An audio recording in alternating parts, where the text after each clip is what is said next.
Voici un pattern important qui signale la fin d'une tendance baissière. Quand j'ai vu ce pattern, je me suis dit il faut absolument que je le partage avec vous parce que c'est un cas d'école. Alors ça se passe sur le DAX, l'indice de la bourse allemande. En fin d'après-midi, on a une tendance baissière qui a démarré. On la voit bien avec les prix qui surfent sous la 7. Là on est en 5 minutes sur les deux graphiques. On a à gauche le FTA-Ball 1, le 3, le 4 et le 5. Dans l'ordre, c'est de plus en plus long terme. Et on voit très bien les sell zones sur les 3 FTA-Ball les plus longs. La sell zone, c'est la zone rouge qui indique une tendance baissière, surtout si elle est négative. La ligne horizontale rouge, c'est le 0.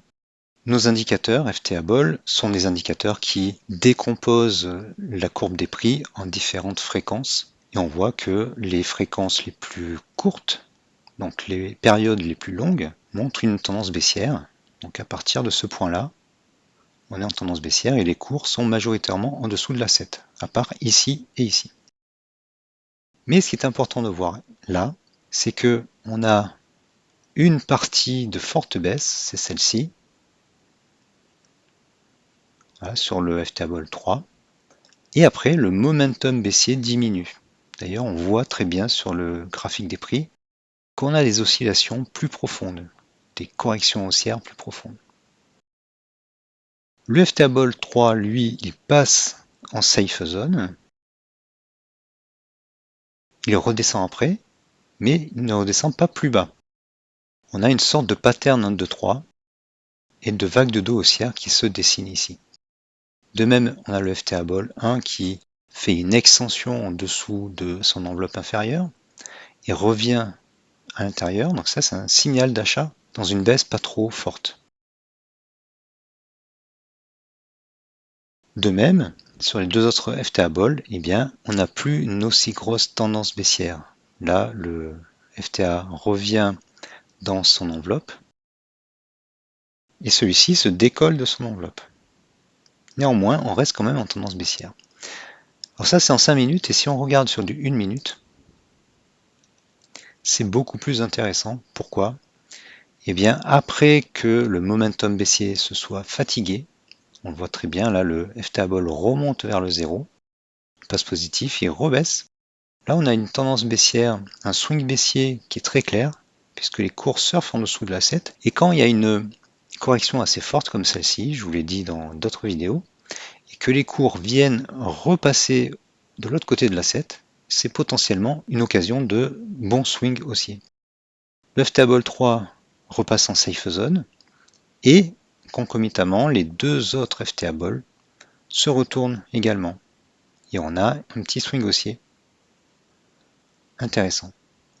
Ça se calme après, nos FTA-Ball se retournent à la baisse, on a à nouveau un swing baissier, les cours surfent en dessous de la 7. Sur le FTA-Ball 3, donc ici, le FTA repasse en safe zone, et on voit nos deux autres FTA-Ball se décoller, se retourner, et avec un nouveau swing haussier. Alors vous pouvez jouer, vous devez jouer avec les échelles, les zooms, pour bien visualiser les fluctuations. Là comme ça c'est plus clair, on voit très bien les fluctuations sur les 3 FTA-Ball les plus longs, le 3, le 4 et le 5, et on voit surtout très bien les cours osciller de part et d'autre de la 7. Et quand il y a suffisamment d'extension d'un côté, eh bien le retour de balançoire fait qu'il y a une extension intéressante dans l'autre sens. Ce qui a été le cas ici.